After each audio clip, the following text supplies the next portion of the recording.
ಚಾಲಕನ ನಿಯಂತ್ರಣ ತಪ್ಪಿ ಎಳ್ನೀರು ಸಾಗಿಸ್ತಾ ಇದ್ದ ವಾಹನ ಪಲ್ಟಿಯಾಗಿದೆ. ಬೆಂಗಳೂರು ಮೈಸೂರು ಹೆದ್ದಾರಿಯಲ್ಲಿ ಈ ಘಟನೆ ನಡೆದಿದೆ. ಎಳ್ನೀರು ಹೊತ್ತು ಬೆಂಗಳೂರಿನ ಕಡೆ ಸಾಗ್ತಾ ಇದ್ದ ವಾಹನ ಪಲ್ಟಿಯಾಗಿದೆ. ಪರಿಣಾಮ ವಾಹನದಲ್ಲಿದ್ದ ಎಳನೀರು ರಸ್ತೆಗೆ ಬಿದ್ದಿದೆ. ವಾಹನ ಪಲ್ಟಿ ಹೊಡೆಯೋ ದೃಶ್ಯ ಕಾರೊಂದರ ಡ್ಯಾಶ್ ಕ್ಯಾಮೆರಾದಲ್ಲಿ ಸೆರೆಯಾಗಿದೆ.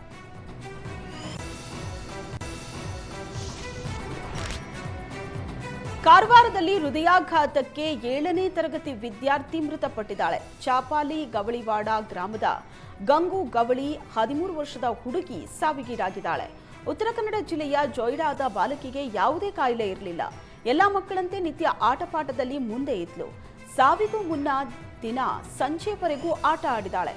ರಾತ್ರಿ ಊಟ ಮಾಡಿ ಮಲಗಿದವಳು ಬೆಳಿಗ್ಗೆ ಎದ್ದು ವಾಂತಿ ಮಾಡಿದಾಳೆ. ಬಳಿಕ ಮೃತಪಟ್ಟಿದ್ದು ಆಸ್ಪತ್ರೆಗೆ ಹೋದ ಬಳಿಕ ಹೃದಯಾಘಾತಕ್ಕೆ ಬಲಿಯಾಗಿದ್ದಾಳೆ.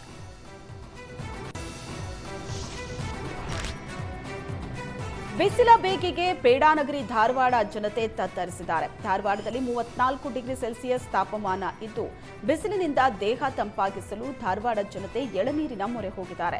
ಜನರಿಂದ ಬೇಡಿಕೆ ಹೆಚ್ಚಾಗ್ತಾ ಇದ್ದಂತೆ ಎಳನೀರಿನ ಬೆಲೆ ರಾಕೆಟ್ ವೇಗದಲ್ಲಿ ಗಗನಕ್ಕೇರಿದೆ. 40 ರೂಪಾಯಿ ಇದ್ದ ಎಳನೀರಿನ ಬೆಲೆ 60 ರೂಪಾಯಿಗೆ ಏರಿಕೆ ಕಂಡಿದೆ. ಇನ್ನು ಬೆಲೆ ಹೆಚ್ಚಾದರೂ ಗ್ರಾಹಕರಿಂದ ಎಳನೀರಿಗೆ ಬೇಡಿಕೆ ಮಾತ್ರ ಕಡಿಮೆ ಆಗ್ತಿಲ್ಲ. ಹೀಗಾಗಿ ಮುಂದಿನ ದಿನಗಳಲ್ಲಿ ಎಳನೀರಿನ ಬೆಲೆ ಮತ್ತಷ್ಟು ಏರಿಕೆಯಾಗೋ ಸಾಧ್ಯತೆ ಇದೆ.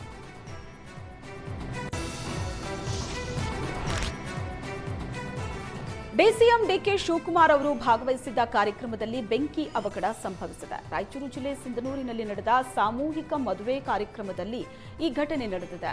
ವೇದಿಕೆಯಿಂದ ಡಿಸಿಎಂ ಡಿಕೆ ಶಿವಕುಮಾರ್ ಹಾಗೂ ಇತರೆ ಗಣ್ಯರು ತೆರಳುತ್ತಾ ಇದ್ದಂತೆ ಬೆಂಕಿ ಕಾಣಿಸಿಕೊಂಡಿತ್ತು. ಸಚಿವ ಈಶ್ವರ್ ಖಂಡ್ರೆ ಅವರು ಮಾಧ್ಯಮದವರ ಜೊತೆ ಮಾತಾಡ್ತಾ ಇದ್ದ ವೇಳೆ ಅವರ ಸಮೀಪದಲ್ಲೇ ಶಾರ್ಟ್ ಸರ್ಕ್ಯೂಟ್ ಸಂಭವಿಸಿದೆ. ತಕ್ಷಣವೇ ಕಾರ್ಯಪ್ರವೃತ್ತರಾದ ಸಿಬ್ಬಂದಿ ಬೆಂಕಿ ನಂದಿಸುವಲ್ಲಿ ಯಶಸ್ವಿಯಾಗಿದ್ದಾರೆ.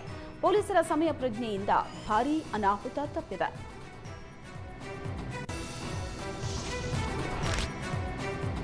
ಚಾಮರಾಜನಗರದಲ್ಲಿ ಸಿನಿಮೀಯ ರೀತಿಯಲ್ಲಿ ಬೆನ್ನಟ್ಟಿ ಗ್ರಾಮಸ್ಥರು ಕಳ್ಳರನ್ನ ಹಿಡಿದಿದ್ದಾರೆ. ಕುದೇರು ಸುತ್ತಮುತ್ತ ಪಂಪ್ಸೆಟ್ ಕೇಬಲ್ ವೈರ್ ಕಳ್ಳತನ ಮಾಡ್ತಾ ಇದ್ದ 3 ಕಳ್ಳರನ್ನ ಸೆರೆ ಹಿಡಿದಿದ್ದಾರೆ.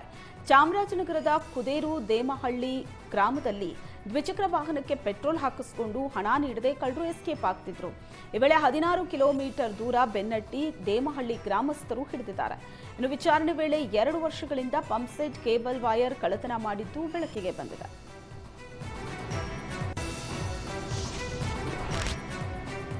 ಬೆಳಗಾವಿಯಲ್ಲಿ ಐಪಿಎಲ್ ಕ್ರಿಕೆಟ್ ಬೆಟ್ಟಿಂಗ್ ಬುಕ್ಕಿಯನ್ನ ಬಂಧಿಸಲಾಗಿದೆ. ಬೆಳಗಾವಿಯ ಶಾಸ್ತ್ರಿನಗರದ ನಿವಾಸಿ ಶಾಹಿಲ್ ಪಾಟೀಲ್ ಬಂಧಿತ ಆರೋಪಿ.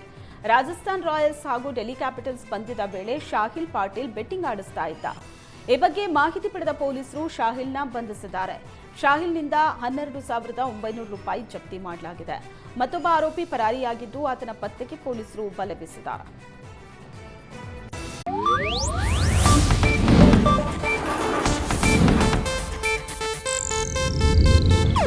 ಇದು ಏಷ್ಯಾನೆಟ್ ನ್ಯೂಸ್ ನೆಟ್ವರ್ಕ್ ಪ್ರಸ್ತುತಿ.